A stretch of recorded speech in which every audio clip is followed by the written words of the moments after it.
You've got to see this amazing Canva hack.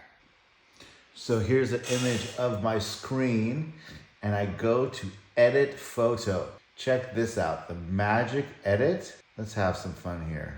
I'm gonna go highlight my hair, hit continue, write pink, mohawk. Give it a couple minutes to process, it's thinking.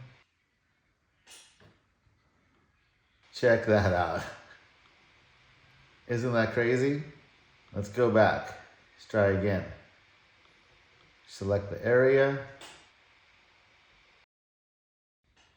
Mouth of a werewolf. It's thinking. Look at that one. It's kind of creepy. There you go. There you go.